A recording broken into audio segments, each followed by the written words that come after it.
qui ont transformé les déchets plastiques en briques pour construire des maisons. C'est l'idée Caillou Sarbidi Nubasitu Titu lorsqu'il a décidé de créer sa start-up Plastico. L'approche se veut écologique tandis que l'objectif est social.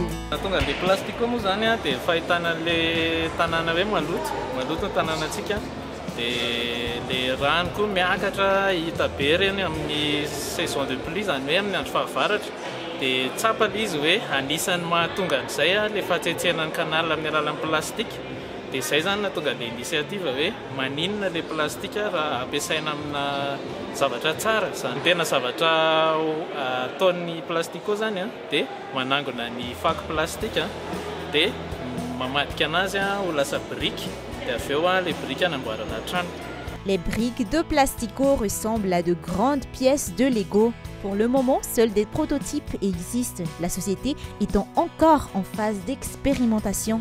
Ohatran'ity les briques Plastico dia ngeza zany le izy mitovitovy amin'ny paripainy habeany mafy aloha izy tena mafy le briques hatreto aloha zany expérimentation foana nataonay zany hoe mbola tsy nisy trano natsangana tamin'le izy fa mbola simulation sur ordinateur fa mety hoe afaka fotoana vitsivitsy na lavalava mety havita anangana trano zay dia eo vao afaka tena manana proof hoe solide le izy na ny trano azo atao amin'le izy aloha zany dia trano kely tsy ahavitana hoe maison dure be miampy étage le izy fa atsoina hoe tiny construction zany hoe misy catalogue atao amin'ny Plastico dia ankoatran'izay koa le brique koa afaka ampiasaina any an-trano anaovana ohatra hoe séparation ao an-trano na décoration na zavatra ohatrohatran'izay. Plastico va commencer la collecte des déchets plastiques cette année. Ils vont entamer cette collecte à l'aéroport d'Ivato. Ils ont déjà acquis l'accord de Ravnal Airport pour cela. Ensuite, il s'agira de fabriquer des briques.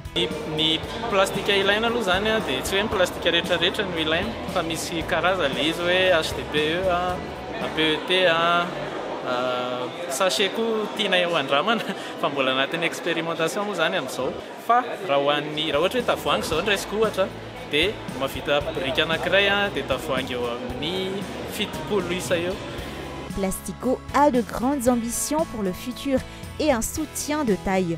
La start-up a gagné l'Orange Summer Challenge de 2024 et bénéficie ainsi d'un soutien et d'un accompagnement de la société.